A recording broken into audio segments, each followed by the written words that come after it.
Bonjour à toutes et à tous. Noël. Il suffit parfois d'un mot pour éveiller des souvenirs. Une lumière, une odeur, un silence particulier en fin de journée.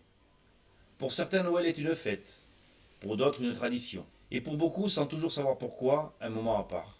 Mais que reste-t-il aujourd'hui de ce que Noël représentait hier? Noël est souvent associé à l'échange de cadeaux, mais sa valeur authentique réside dans un sens bien plus profond. C'est une période où l'on est invité à réfléchir, à l'amour, à l'union et à la connexion avec les autres.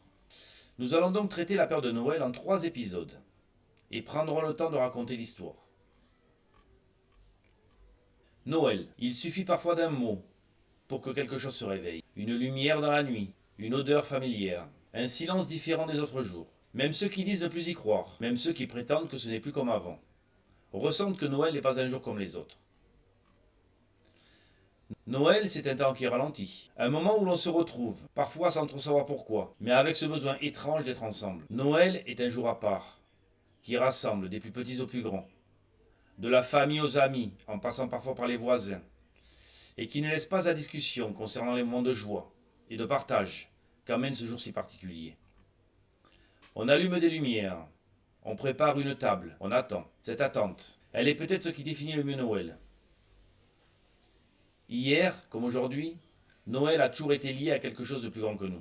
Une naissance, une lumière dans l'obscurité, un espoir simple mais puissant. Même lorsque les mots changent, même lorsque les traditions évoluent, ce sentiment-là reste.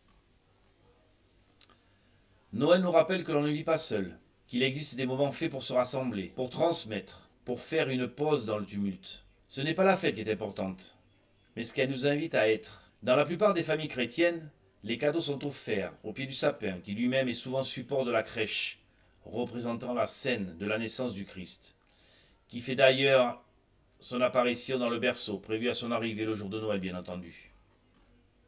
Alors avant de parler de ce qui a changé, avant de se demander ce qui s'est perdu, prenons le temps de comprendre ce que Noël racontait autrefois.